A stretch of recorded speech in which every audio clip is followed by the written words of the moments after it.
1947년 7월 8일 오후 미 육군 로즈웰 항공대의 공보실은 보도자료 한 장을 배포했습니다. 거기에는 이런 문장이 들어 있었습니다. 비행 접시를 회수했다. 그 네 글자는 전 세계 신문 일면을 삽시간에 장식했고 인류 역사상 가장 뜨거운 의문에 불을 붙였습니다. 그런데 이상한 건 그 다음이었습니다. 채 하루도 지나지 않아 군은 그 표현을 완전히 철회했습니다. 1947년에 미국은 제2차 세계대전이 끝난 지 2년이 채 되지 않은 시점이었습니다. 하늘은 소련의 위협과 미지의 가능성 모두로 가득 차 있었고 뉴멕시코주 남동부의 드넓은 사막지대는 당시 세계 유일의 핵폭탄 부대가 주둔하던 로즈웰 육군 항공대의 뒷마당이었습니다. 그 고요하고 낯선 땅 위에서 어느 날 밤 무언가가 떨어진 것으로 알려져 있습니다.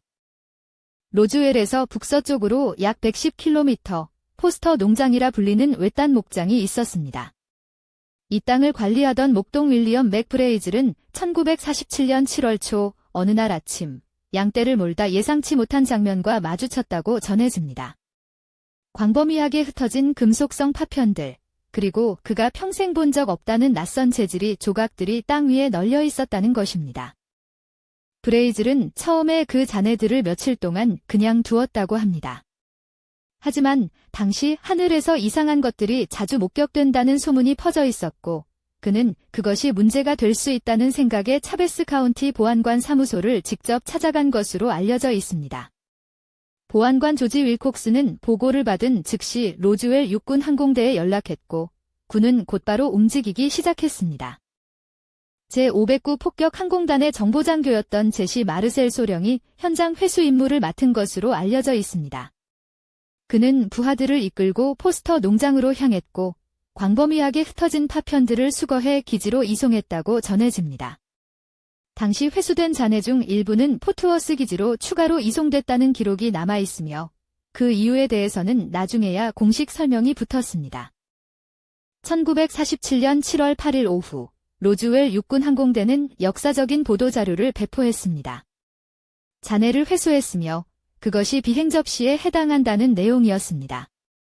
전 세계 언론은 즉각 이 소식을 일면에 실었고 미군 비행 접시 회수라는 제목이 지구 반대편까지 전파됐습니다. 군의 공식 발표가 이 표현을 직접 사용했다는 사실은 이후 수십 년간 이 사건을 둘러싼 논쟁의 핵심 출발점이 됩니다. 그런데 그로부터 채 24시간도 지나지 않아 상황이 완전히 바뀌었습니다. 제8공군 사령관이 직접 나서며 문제의 잔해는 기상 관측용 풍선의 것이었다고 발표했고 그 자리에는 은박지와 고무로 이루어진 기구 잔해처럼 보이는 물체가 놓였습니다. 하루 만에 번복. 세상은 이 빠른 해명 앞에서 오히려 더 깊은 의문에 빠졌습니다.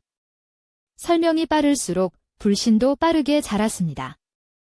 당시 잔해를 직접 만졌다는 이들의 증언에는 공통적으로 몇 가지 특이한 묘사가 등장합니다.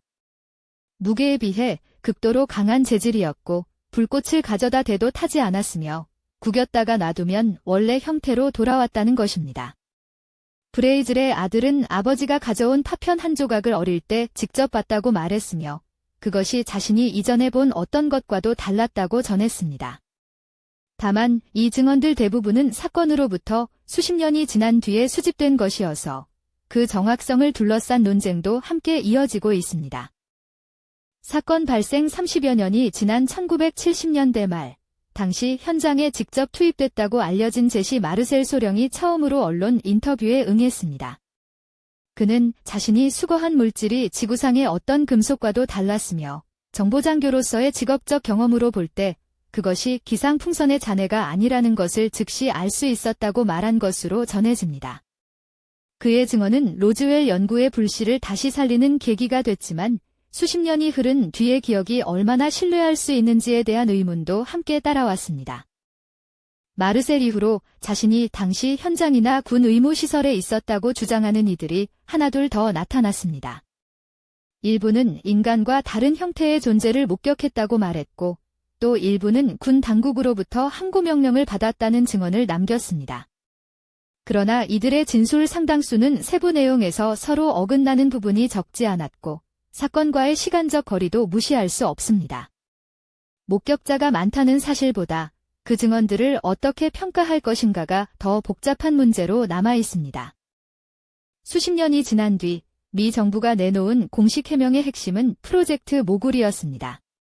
소련의 핵실험을 음향으로 감시하기 위해 고고도의 특수 장비를 단 기구들을 띄우던 이 극비 프로그램은 당시 그 존재 자체가 기밀이었습니다. 만약 추락한 것이 이 프로그램의 기구였다면 군이 초기의 내용을 얼버무렸다가 급히 기상풍선으로 수정한 것은 기밀 유지를 위한 선택이었을 수 있다는 논리입니다. 지금까지 공식 채널을 통해 제시된 설명 중 가장 구체적인 것이 바로 이것입니다.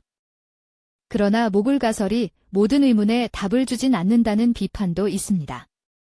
비교적 단순한 구조의 기구 잔해가 왜 그토록 이례적인 소재로 묘사됐는지, 현장에 있었다는 여러 증인들이 평범한 기구로는 설명되기 어려운 것들을 목격했다고 주장하는 이유는 무엇인지, 이 가설은 충분히 답하지 못한다는 것입니다.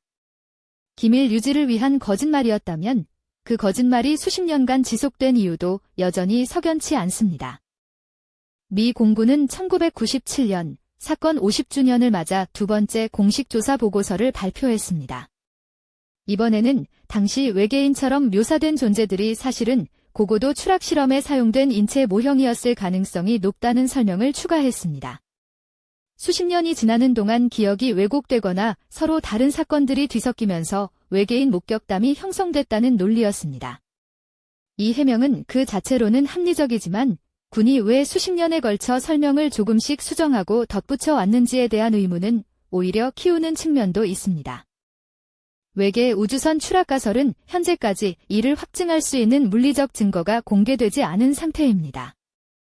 이 입장을 지지하는 이들은 군이 처음부터 진실을 알고 있었으며 설명이 거듭 바뀌어 온 것 자체가 은폐의 흔적이라고 주장합니다.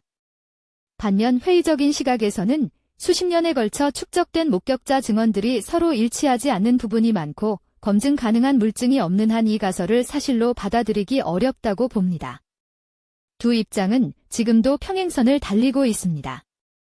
로즈웰 사건이 발생한 지 어느덧 80년 가까운 시간이 흘렀습니다.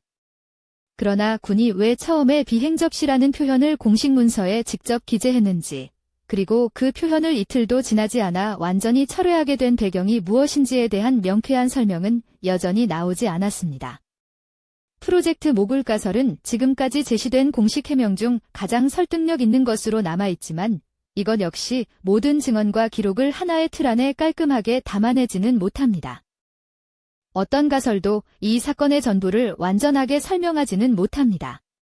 군의 공식 기록을 출발점으로 삼느냐, 목격자들의 증언에 더 무게를 두느냐에 따라 전혀 다른 결론이 나올 수 있습니다. 어쩌면 로즈웰 사건이 우리에게 던지는 가장 근본적인 질문은 무엇이 추락했는가가 아니라 우리는 공식적인 설명을 어느 정도까지 신뢰할 수 있는가일지도 모릅니다. 여러분은 어떻게 생각하시나요?